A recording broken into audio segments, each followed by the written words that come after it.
ಖಾಸಗಿ ವಾಹಿನಿಯಲ್ಲಿ ಪ್ರಸಾರವಾಗುವ ಲಕ್ಷ್ಮೀ ಭಾರಮ್ಮ ಧಾರಾವಾಹಿಯಲ್ಲಿ ಕೀರ್ತಿ ಪಾತ್ರ ಮಾಡುತ್ತಿರುವ ನಟಿ ತನ್ವಿ ರಾವ್ ಅವರ ಮದುವೆ ಫಿಕ್ಸ್ ಆಗಿದೆ ಎಂಬ ಪೋಸ್ಟ್ ಸಖತ್ತು ವೈರಲ್ ಆಗಿದೆ. ಹಿಂದಿ ಖ್ಯಾತ ನಟ ಮನೋಜ್ ಬಾಜಪೇಯಿ ಅವರ ಜೊತೆ ಮದುವೆ ಫಿಕ್ಸ್ ಆಗಿದೆ ಅಂತ ವೈರಲ್ ಆಗ್ತಾ ಇದೆ. ಸಾಮಾಜಿಕ ಜಾಲತಾಣದಲ್ಲಿ ನಟರು, ರಾಜಕಾರಣಿಗಳು, ಉದ್ಯಮಿಗಳ ವೈಯಕ್ತಿಕ ಜೀವನ ಬಗ್ಗೆ ಸಾಕಷ್ಟು ಗಾಸಿಪ್ಗಳು ಹರಿದಾಡುತ್ತಿವೆ. ಸುಳ್ಳು, ತಿರುಚಿದ, ನಕಲಿ ಪೋಸ್ಟ್ ಹಾಗೂ ಫೋಟೋ ಹರಿದಾಡ್ತಾ ಇವೆ.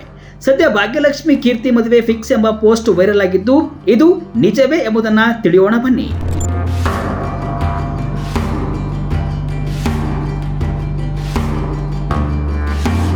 ಕನ್ನಡ ರೀಲ್ಸ್ ಎಂಬ ಫೇಸ್ಬುಕ್ ಪೇಜ್ನಲ್ಲಿ ನಟಿ ತನ್ವಿ ರಾವ್ ಅವರ ಬಗ್ಗೆ ಪೋಸ್ಟ್ ಹಾಕಲಾಗಿದೆ. ನಟಿ ಹಾಗೂ ನಟ ಮನೋಜ್ ಬಾಜಪೇಯಿ ಜೊತೆ ನಿಂತಿರುವ ಫೋಟೋ ಹಾಕಿ ಭಾಗ್ಯಲಕ್ಷ್ಮಿ ಕೀರ್ತಿ ಮದುವೆ ಫಿಕ್ಸ್, ಮಂಗಳೂರಿನಲ್ಲಿ ಸಡಗರ ಸಂಭ್ರಮ ಅಂತ ಬರೆಯಲಾಗಿದೆ.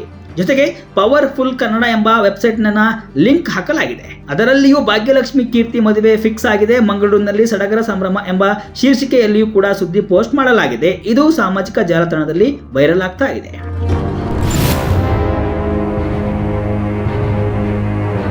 ನಟಿ ತನ್ವಿ ರಾವ್ ಮದುವೆ ಬಗ್ಗೆ ವೈರಲ್ ಆದ ಫೋಟೋಗಳ ಕುರಿತು ಸಜಾಗ್ ತಂಡವು ಪರಿಶೀಲನೆಗೆ ಮುಂದಾಯಿತು. ಮೊದಲಿಗೆ ಗೂಗಲ್ ರಿವರ್ಸ್ ಇಮೇಜ್ ಬಳಸಿ ಸರ್ಚ್ ಮಾಡಿದಾಗ ತನ್ವಿ ರಾವ್ ಹಾಗೂ ಮನೋಜ್ ಬಾಜಪೇಯಿ ಕಳೆದ ವರ್ಷ ಸಿನಿಮಾ ಶೂಟಿಂಗ್ ಸಂದರ್ಭದಲ್ಲಿ ತೆಗೆದುಕೊಂಡ ಫೋಟೋ ಸಿಕ್ಕಿತು. ಆ ಫೋಟೋ ಗುಲ್ ಮೊಹರ್ ಎಂಬ ಹಿಂದಿ ಸಿನಿಮಾದ ಶೂಟಿಂಗ್ ಸಂದರ್ಭದ ಫೋಟೋ ಆಗಿದೆ.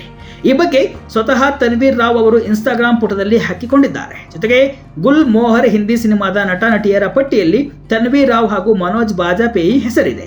ಇನ್ನು ಮನೋಜ್ ಬಾಜಪೇಯಿ ಅವರಿಗೆ ಶಬಾನಾ ರಾಜಾ ಎಂಬುವರ ಜೊತೆ 2006ರಲ್ಲಿ ಕೂಡ ಮದುವೆ ಆಗಿದ್ದು, ಮಗು ಕೂಡ ಇದೆ. ಅವರ ಪತ್ನಿ ಕೂಡ ನಟಿಯಾಗಿದ್ದಾರೆ. ಈ ಮೂಲಕ ತನ್ವೀರ್ ರಾವ್ ಹಾಗೂ ಮನೋಜ್ ಬಾಜಪೇಯಿ ಮದುವೆ ಸುಳ್ಳು ಸುದ್ದಿಯಾಗಿದೆ.